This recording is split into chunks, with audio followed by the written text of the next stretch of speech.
శ్రీ గురుభ్యో నమ. RN astrology టీవీకి స్వాగతం.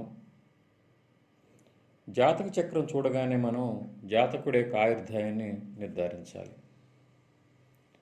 జాతకుడి యొక్క ఆయుర్దాయాన్ని నిర్ధారించడానికి జ్యోతిష గ్రంథాలు అంటే పురాతన జ్యోతిష గ్రంథాలు అనేక పద్ధతులను తెలియజేశాయి. పిండ ఆయుర్దాయం అని ఇట్లా అనేక పద్ధతులను అవి తెలియజేశాయి. అంత క్షుణ్ణంగా అంత లోతుగా విశ్లేషించకుండానే కొన్ని గ్రహ దృష్టుల ద్వారా గ్రహస్థితి ద్వారా మనం ఆయుర్దాయాన్ని కొంతవరకు విశ్లేషణ చేయొచ్చు సులభంగా.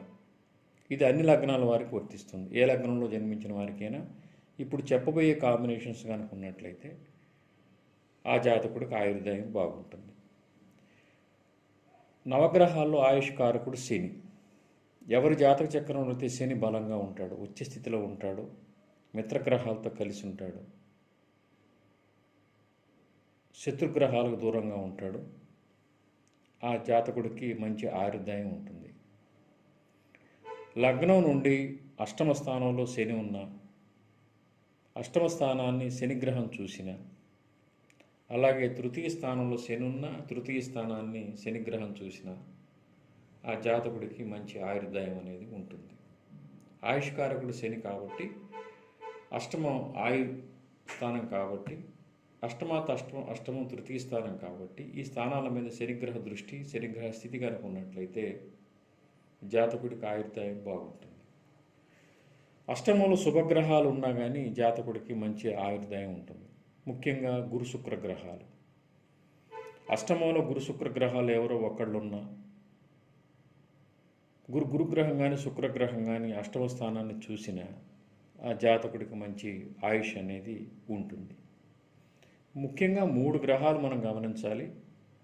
అష్టమ స్థానం మీద ఈ 3 గ్రహాల దృష్టి కానీ స్థితి కానీ ఉన్నట్లయితే ఆయుర్దాయం బాగుంటుంది. ఏ గ్రహాలు అవి? శనిగ్రహం, శుక్రగ్రహం, గురుగ్రహం. ఇక్కడ గురు శుక్ర గ్రహాలు నైసర్గిక శుభగ్రహాలు, శనిగ్రహం ఆయుష్ కారకత్వం వహించే గ్రహం, ఆయుష్ కారకుడు కాబట్టి ఈ 3 గ్రహాలు అష్టమ స్థానంతో సంబంధం ఉన్న ఆ జాతకుడికి మంచి ఆయుర్దాయం ఉంటుంది.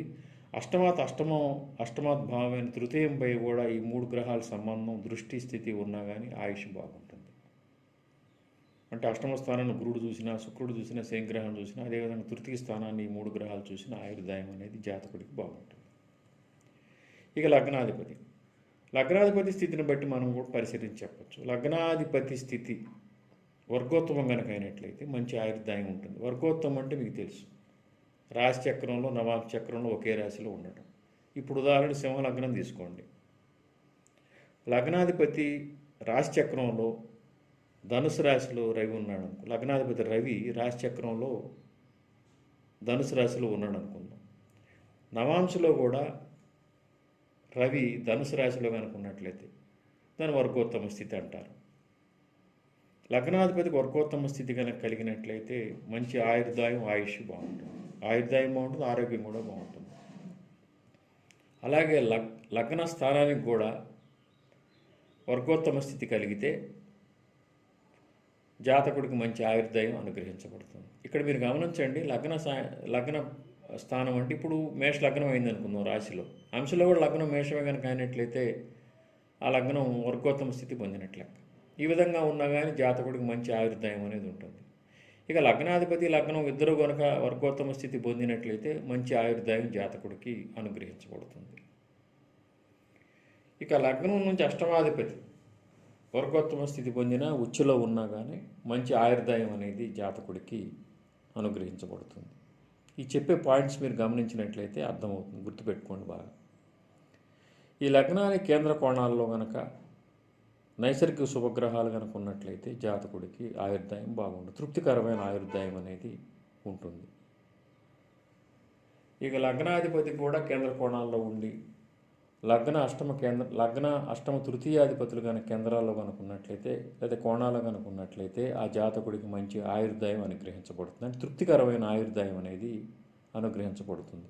లగ్నాధిపతి, అష్టమాధిపతి, తృతీయాధిపతి ఈ ముగ్గురులో ఎవరో ఒకళ్ళు కానీ లేకపోతే ఈ ముగ్గురులో 2 గ్రహాలు కానీ కేంద్ర కోణాలు కనుక ఉన్నట్లయితే మంచి ఆయుర్దాయం అనేది జాతకుడికి అనుగ్రహించబడుతుంది. ఇక మనం గమనించినట్లయితే ఎప్పుడైనా సరే నైసర్గిక శుభగ్రహాలు అష్టమ స్థానానికి సంబంధం కనుకున్నట్లయితే నైసర్గిక శుభగ్రహాలను గురు శుక్ర గ్రహాలు అష్టమ స్థానంలో ఉన్న అష్టమ స్థానాన్ని చూసినా కూడా జాతకుడికి తృప్తికరమైన ఆయుర్దాయం అనేది ఉంటుంది. అంటే ఇప్పుడు చెప్పిన కాంబినేషన్స్ అన్నీ కూడా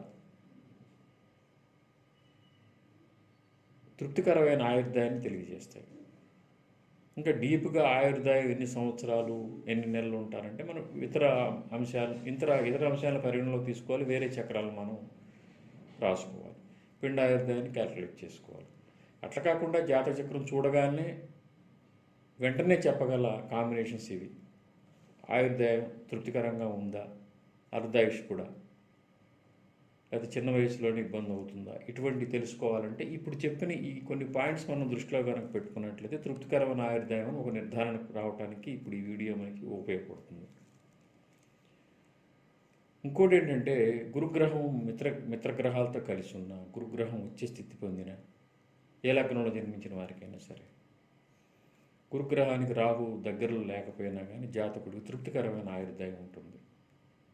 అలాగే శనిగ్రహానికి ఎక్కువ గ్రహాల సంబంధం కనుకున్నట్లయితే దృష్టి చేత కానీ కలయిక చేత కానీ యుతి చేత అంటే కలయిక చేత కానీ దృష్టి చేత కానీ ఇతర ఏ సంబంధం కనుకున్నట్లయితే శనిగ్రహానికి ఎక్కువ గ్రహాలతో సంబంధం కనుకున్నట్లయితే అతని కర్మ భూమండలం మీద మిగిలి ఉంటుంది కాబట్టి ఎక్కువ ఆయుర్దాయం ఉంటుంది.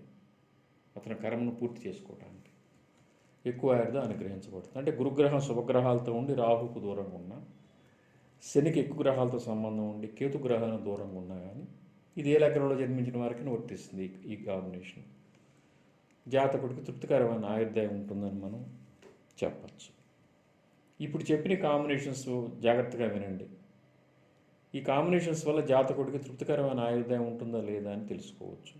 పూర్తి ఆయుర్దాయం తెలుసుకోవాలి అంటే మాత్రం మనం పిండ ఆయుర్దాయం ఇంకా తదితర చార్ట్స్ మనం వేసుకొని మనం చూసుకోవాలి. శ్రీ దత్త శరణం మమ శ్రీ ఉమామహేశ్వర కృపా సిద్ధిరస్తు. స్వస్తి.